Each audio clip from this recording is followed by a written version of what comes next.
I applied to 100 DevOps jobs and tracked every single response. The results are going to change how you job hunt forever. I'm Abs, a lead DevOps engineer and educator. When I was transitioning into DevOps, I decided to treat job hunting like a science experiment, and I've done that again.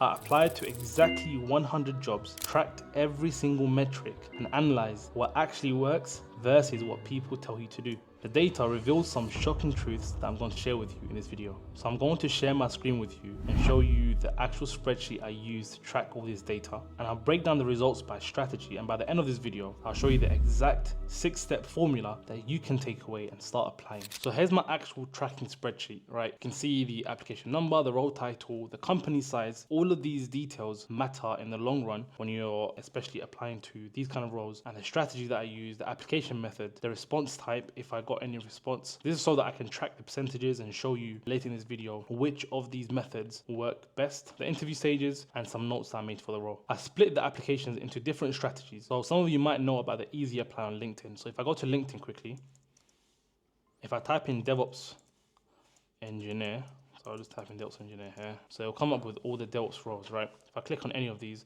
some of them have this easy apply feature. This easy apply, it just takes your LinkedIn details and some information, and you can upload your resume, right? And and anything else you can mark as top choice. But what I've realized is this is just for convenience. It doesn't actually improve your chances of landing a role, right? That's the first method that I've tried. The next method is applying directly via the company website. So that's where I found the role on LinkedIn or these job sites, and I'd go to the actual company website. So in this case, this is the company website, but sometimes these companies are recruiter companies. So I'd look for the companies that are actually hiring for the role. So for example, this company here, even though they're on LinkedIn, I can actually go to the company website. So if I just click on this, they'll probably have their website somewhere, or I can just go to Google and type in Mr. Q careers, right?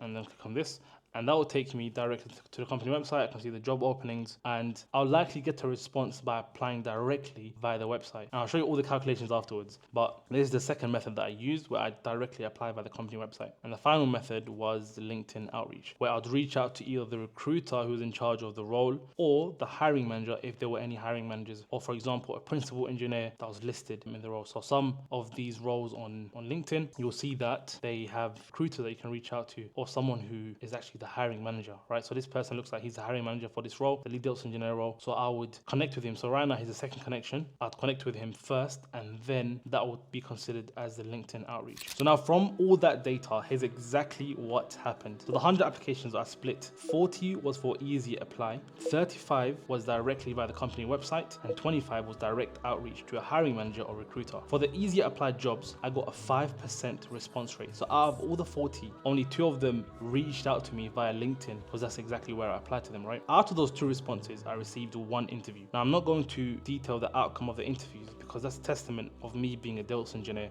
but the fact that I received the interview, and I'll speak about interviews in DevOps in a later video, but the whole idea of this video is the response rate and whether I got the interview or not. So that was the first one, easy apply jobs. The second, the company website, actually going to the company website and applying directly on there. I did this for 35 applications, and out of those applications, 8 of them responded. That was a 23% response rate, already higher than the easy apply feature, even though it just took a few extra steps where I have to go to the company website, fill out the details that they look for me to be put in their CRM, in the system, and naturally I got more responses because they're more aware of the systems internally, right, that they're hiring for. Out of the 8 responses, 5 of them became interviews. So naturally there was more success there because there's more responses for me to go through. And the third and final one was direct outreach to hiring managers. I did this for 25 applications, even though this was the least number of applications. And the reason is because this is more time consuming, because you actually spend time connecting, waiting for them to connect back, sending out the initial outreach message for them to accept your connection, and then of course doing a bit more research, going on their profiles, and all of this takes a bit of time. So I did this for 25 applications. Now the shocking part is, because of how detailed the homework I did was, I ended up getting 12 responses from out of the 25 hiring managers. And initially I got 12 responses, but then I followed up and I got 3 more additional responses. Now the difference between all 3 approaches is absolutely insane, and for good reason. Easy apply has a 5% response rate. Even though it's convenient, even though it's easy easier to click on that button, and some of you might have trigger fingers, so you just prefer the easy approach. That has 5%. And then direct outreach to hiring managers, almost 50% just by reaching out to them directly. Now, obviously, you can increase your chances of them, on the hiring manager and the recruiter replying, by making sure the homework is as good as possible, which means it takes a bit more time, and that's perfectly fine. But the better worded your answers are, and the better your approach in terms of looking at their profile, looking at their previous posts, adding your thoughts. So now already your name is appearing on their feed. So later when you send them a message, they're more inclined to respond to you. So from this experiment, I've determined 3 strategies that work really well. The first one is the research heavy application. So this is where I research their tech stack in detail, look at the company website, look at some of their previous posts, see if I can formulate a challenge that they're facing recently. Or it could be as simple as an end-to-end application deployment, where I can use an open source tool to kind of demonstrate that you're looking for someone who is good with deploying, right? So here's an example of something I've deployed. So this is called the research heavy application. That's the first strategy, and that works really well. The second strategy is the LinkedIn connection first. So this is where I'll connect with the hiring manager or the recruiter for the role, right? The reason I'm doing this is because I want to pop up on their feed,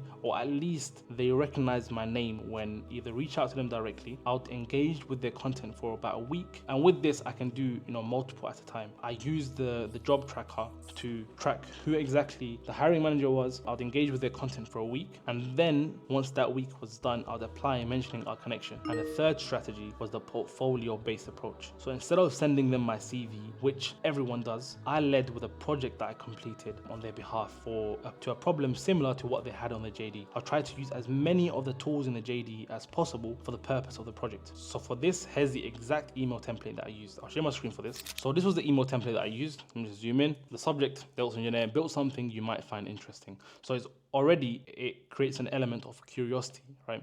Hi Tom, I built something that might interest you, an end-to-end deployment of an open source application on Amazon EKS. Here's a link to the project. I've removed the link to the project, but essentially I'd link them to my GitHub, right? And then I spoke about what the project demonstrates. Now, even though I'm not mentioning a JD here, I'm trying my best to mention as many of the things that I saw on the job description. So it's almost like I'm convincing them that I'm good for this role. So I'm saying the project demonstrates infrastructure as code with Terraform on AWS, automated CI/CD with GitHub Actions, monitoring and alerting with Prometheus deployed using Helm, and then container orchestration with Kubernetes. I've listed what the project demonstrates, and naturally I know that this aligns with the job description that they're hiring for, right? And then I say, I noticed you're hiring for a DevOps engineer and thought this project aligns well with the challenges mentioned in the job posting, particularly around the AWS TFK stack. So I'm doubling down on the stack that I'm good at and what the project demonstrates. And this is basically the main stack for their role. And I'd love to discuss how this approach could benefit your infrastructure goals. And feel free to steal this template, right? This template has worked for me every single time. I've built a connection with a hiring manager or recruiter, and then I would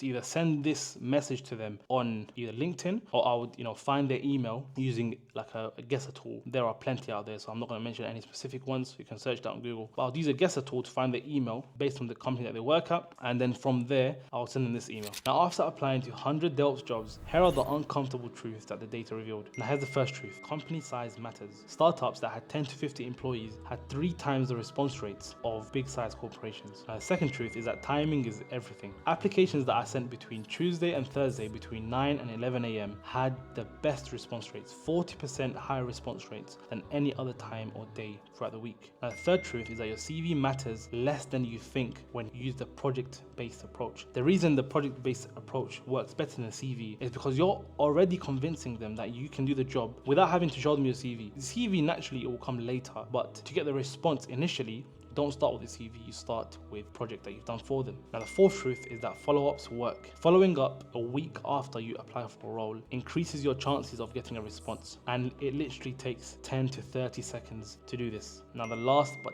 definitely not least is that most job postings are fake. Out of the 100 applications, 30 of the jobs that I applied for were either filled internally or they were never intended to be filled. They were just data collection. Now based on the formula of applying to 100 job applications, here are the 6 steps that you can implement right now that has worked based on the data. Step 1 is target the companies that are in their growth phase and they have 10 to 50 employees. Step 2, find the hiring manager on LinkedIn and connect with them. Step 3, engage with their content for 3 to 5 days. Step 4, apply directly through the company website. Step 5, send personalized messages mentioning specific company challenges. And step 6, follow up after 1 week if you don't get a response. Now yes, this approach does take 20 minutes per application instead of 20 seconds using the easy apply feature. feature. But as you've seen, the results speak for themselves. Now, here's what this experiment taught me first and foremost, is that job hunting is about quality and not quantity. It can be about both. If you can achieve the right standard of quality, then you can scale that up, right? Then you can do that for 5 applications, then 10, then 20 and 30 and so on. I could have applied to 1,000 job applications using the easy apply feature versus applying to 25 targeted applications using the above approach, and it would have worked, right? And I would have gotten worse results using the 1,000 application strategy. Most people fail at job hunting because they optimize for convenience